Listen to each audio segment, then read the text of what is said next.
እንዴት እንደማከብርሽ ግን ታውቂያለሽ አለ። በነገራችን ላይ ስማይ ፋሚሊ ነው ታውቂያለሽ አለ። ይሄ ያንቺ ላይፍ ነው አለ።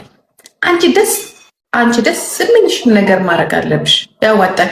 እኔ በአንቺ ዛሬ መጥቻ አለ በአንቺ ህይወት አይደለም ነገ እግዚአብሔር ብሎ ያ ከልጅሽ ጋር በመወልዳት ልጅ እኔ መንገድ ማሳየት ነው እንጂ መወሰናል እና እኔ የምጠላቸውን ነገር ሰው ሲገል ብቻ ነው። ሊስትገያ ላይ ይሽው ከኔ ጋር እኔ ከአንቺ ጋር አይደለም ፋሚሊ ነን እንጂ እኔ የሚስቴ ምላት ወደፊት እንኳን ጓደኛዬን እንትን መለወጥ አልችልም። ተስማምቼ መኖር ነው ያለብኝ ለማፈቅረው ለምወደው ነገር።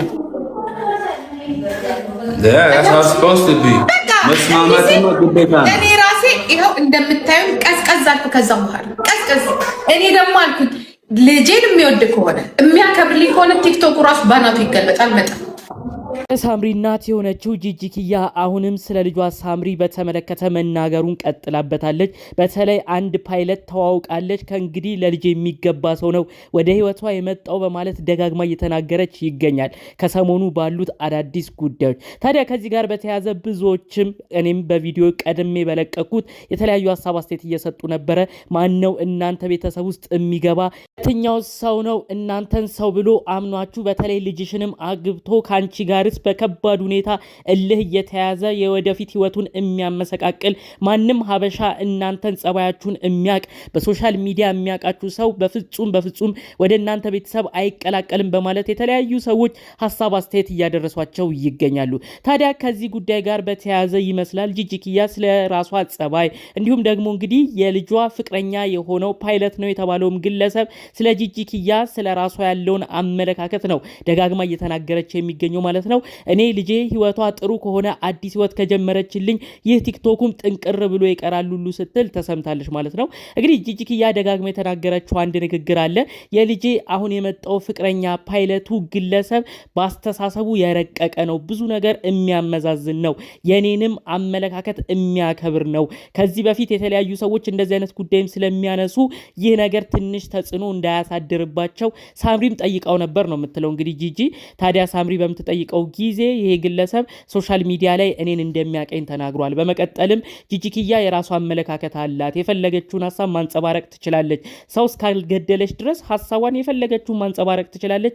እኔ በሷ ላይ ምንም አይነት እርምጃ ምንም አይነት በሷ ላይ መጥፎ አመለካከት የሚይዘውም ጉዳይ አይደለም፣ አጠቃላዩ የኔ ህይወት የሚሆነው ከሳምሪ ጋር ነው ብሎ እንግዲህ ፓይለቱ ግለሰብ ተናግሯል እያለች ነው ጂጂ እየደጋገመች የተናገረችው። እንግዲህ ይህ ንግግሯ ለመናገሯ ጂጂ በጣም ብዙ ጊዜያቶች ላይ የምትናገራቸው ንግግሮች ጠንቅቃ ነው በጣም የምታውቀው። አንዱን ሰው ለማናደድ እልህም ሲይዛት የምትናገራቸው የተለያዩ ነገሮች አሉ። በተለይ ፋኑኤልንም ለመንካት የተጠቀመችው አይነት ቃል ነው።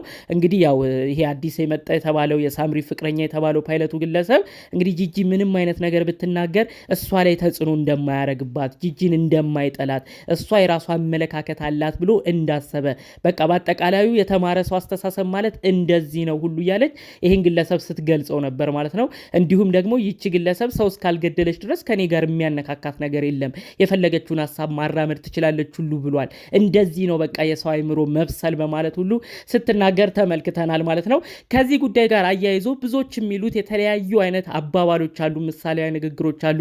በብዙ ቦታዎች ግን የሰማነው አንድ ወሳኝ ነገር አለ። ያው እናቷን አይተህ ልጅቷን አግባ የሚባል የሀገራችን አባባል በነ ሳምሪ በነ ጂጂ ቤት ነው የታየው። እናትየዋን ጸባዩን አይተህ ልጅቷን አግባ ማለት በእነሱ ቤተሰብ ውስጥ የተጠናቀቀ የእነሱ ቤተሰብ ውስጥ የሚገልጸው ምርጥ አባባል ነው በማለት ጭምር ብዙዎች ስለዚህ ጉዳይ ሲተነትኑ ነበር ማለት ነው። ሰው የጂጂን ጸባይ ቢያቅ የእናቷን ጸባይ በደንብ ቢያቅ ልጅቷን አያገባም ነበረ። ፋኑኤል ያው የእናቷን ጸባይ በደንብ ባለማወቁ ባለመረዳቱ ይሁን እንዲሁም ደግሞ በወቅቱም በመዘናጋቱ ይሁን አይታወቅም ሳምሪን አግብቷል። ስለዚህ የእናቷን ጸባይ አውቀህ ልጅቷን አግባ የሚባለው ትክክለኛ አባባል በእነዚህ ቤት ሰርቷል በማለት ነው ብዙዎች ይህንን ሀሳብ የሚያስተላልፉት ማለት ነው። ታዲያ ይህንንም አስመልክቶ ነው እንግዲህ ጂጂ ኪያ እንግዲህ የሳምሪ አዲስ ፍቅረኛ ነው እያለች ደጋግማ የምታወራው። ይህ ፓይለት የሆነው ግለሰብ ግን በአጠቃላዩ ስለ ሳምሪ እንዲሁም ስላሉት ጉዳዮች ብቻ ነው የሚመለከተው እንጂ ስለ እኔ ጂጂ ራሱ ብዙ ነገር አይጨነቅም። ስለ ጸባይም እናንተ እንደምትሉት የተለያዩ ሰዎች እንደሚያወሩት እንዲሁም ሌሎች እንደሚያስተላልፉት እናቷን አይተህ ልጅቷን አግባ እንደሚባለው አይነት ወሬ እሱ ጋር አያሳስቡም፣ የተማረም ግለሰብ ነው እያለች ነው ስትናገር የነበረው። በአጠቃላዩ ግን ልጄ ተስማምታ አዲስ ህይወት ከጀመረች ከዚህ ፓይለት ከተባለው ግለሰብ ጋርም ከቀጠሉና እኔ ወደ ሚዲያ እንድመጣ እንኳን ባይፈልጉ ለልጄ ስል ሚዲያ አልመጣም፣ ሁሉ ነገር ጥንቅር ብሎ መቅረት ይችላል ሁሉ እያለች እንግዲህ ረጅም ዓመታትን ሶሻል ሚዲያ የለፋችባቸውን ሰዓቶች ሶሻል ሚዲያ በረጅም ዓመታት የቆየችባቸውን ሰዓቶች ሁሉ ትታቸው ከእንግዲህ በቃ በሶሻል ሚዲያም እንደማንመለከታት ጭምር ነው ጂጂ ስትናገር የነበረው። ታዲያ አያይዛም እንግዲህ የተማረ ግለሰብ እንደሆነ ደጋግማ ተናግራለች። ለራሷም ሽቶ እየላከላት እንደሆነ እኔን አማቹን መንከባከብ ይችላል፣ እንደዚህ ነው የሚያስፈልገው ሰው፣ ለልጄ ሳምሪ የሚገባው እንደዚህ አይነት ሰው ነው እያለች ነው ደጋግማ የምትናገር የነበረው በዛ ላይቭ ቆይታ ላይ። በቪዲዮም ቀንጨብ አድርጌ ይህን ጉዳይ ያሳይቻቸዋለሁ ማለት ነው።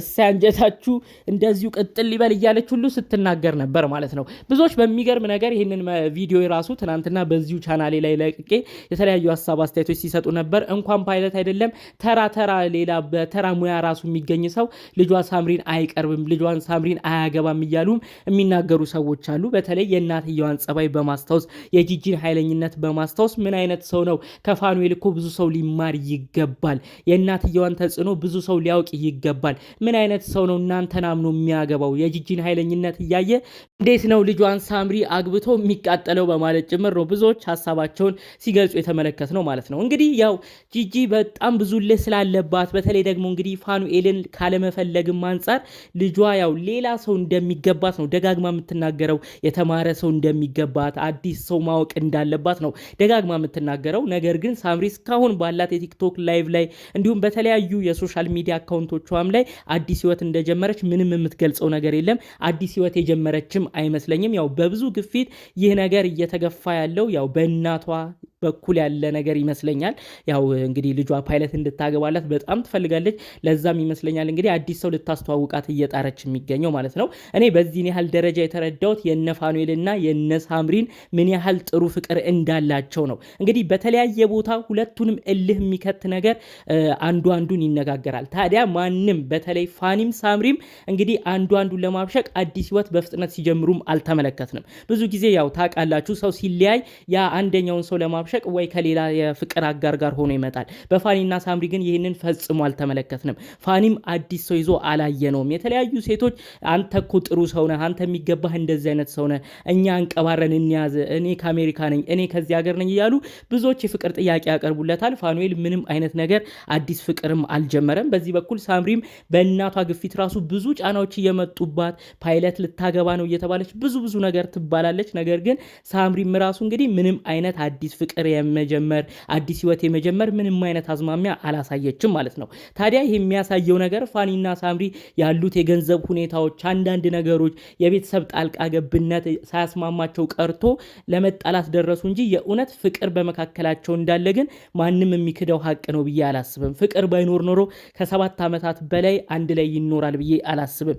ከና በልጅነት እድሜ ተገናኝተው ብዙ ክፉ ደጋም አይተው ብዙ የቤተሰብ ጫናም አይተው እዚህም ደረጃ አይደርሱም ነበረ። ያው አጠቃላይ የሚያሳየው ነገር እነዚህ ልጆች ገና ከልጅነት እድሜያቸው ጀምሮ የነበረ ፍቅር እንዳላቸው ነው። ዛሬ ላይ አለመስማማታቸው መጥቶ እንግዲህ ክፉ ደግ ይነጋገሩ እንጂ በፍቅር ሰዓት አብረው መኖር የቻሉ ብዙ ነገሮችንም አብረው ያሳዩንም ግለሰቦች ናቸው ማለት ነው። ስለዚህ እንደተባለው አዲስ ህይወት በዚህ ያህል ፍጥነት ይጀምራሉ ብዬ አላስብም። ፈጣሪ አምላክ ብሎ እልሃቸውም ትንሽ በረድ ብሎ ለልጆቻቸው ሲሉ የሚስማሙበት ነገር ተፈጥሮ ተመልሰው አንድ ላይ ቢሆኑ መልካም፣ ካልሆነ ደግሞ እንግዲህ ተከባብሮ የሚኖሩበት ነገር እንዲፈጠርና በሰላም ለልጆቻቸው ሁሉም በያሉበት እንዲኖሩ የእውነት ከልብ በመመኘት የዛሬን መረጃዎችን እዚህ ላይ ያበቃለሁ። በሌሎች ቪዲዮዎች እስክንገናኝ ሰላሙን ሁሉ ተመኘሁላችሁ። ሰላም።